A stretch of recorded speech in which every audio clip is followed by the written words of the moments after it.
inching closer. The air left him as he realized too late what was in front of him.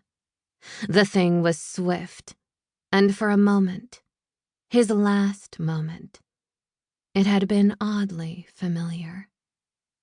When it was over, the forest seemed to reassemble itself, and there was nothing, except the sound of the 2 car radios playing The Air That I Breathe in unison.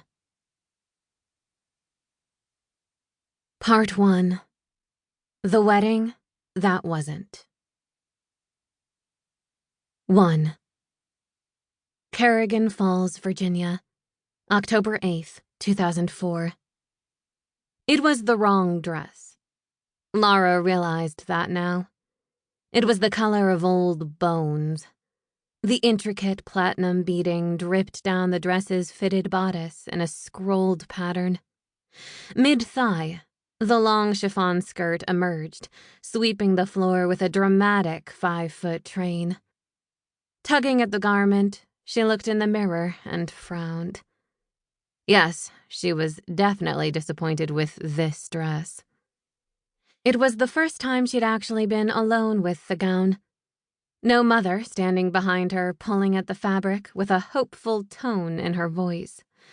No bridal consultants or seamstresses fussing at her with their encouraging platitudes of just how wonderful she would look. She did not look wonderful in this dress. Cocking her head from side to side, hoping for an angle she'd like, Lara recalled the small stack of photographs she'd clipped from bridal magazines as a little girl. She and her friends would grab last year's dog-eared copies of Modern Bride from the waiting areas of the hair salons, while their mothers got their perms and double processes. When no one was looking, they'd slide the old magazines into book bags, poring over them later in their bedrooms, each girl tearing out the pages of silk, taffeta, and tulle creations that they liked best. Lara had actually kept a few of the pages over the years and pruned them down to this one dress style, now reflecting back at her in the mirror. She sighed. No dress could possibly shoulder such expectation, but this one was too mature and vintage, more like a costume than a wedding gown.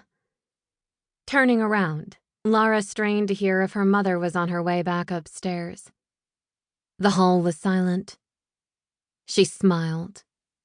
Studying her reflection, Lara began wishing the dress was fuller in the train, less form-fitting through the thighs. Tugging on it, she concentrated hard, and the fabric gave way and blossomed, like a time-lapse video of flowers blooming.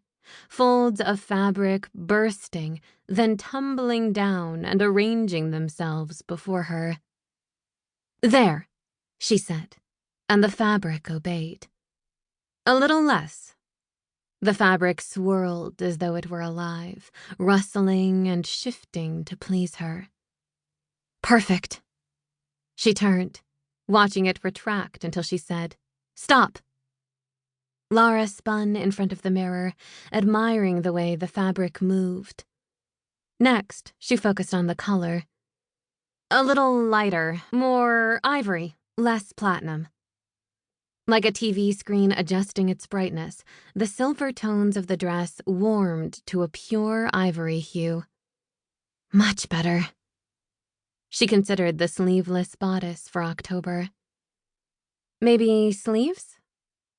She could feel the dress hesitate, like it was bubbling, unsure of her direction. "Lace sleeves," she clarified. Instantly, the dress obeyed like a courteous bellman, creating ornate lace patterns along her arm as though the seams were being stitched together by the singing birds in Disney cartoons. "Lara Barnes, what are you doing?" Her mother stood behind her with one hand on her hip and the other holding an elaborate 20-strand pearl choker. In the center of the choker was a large Victorian diamond brooch. "I didn't like it,"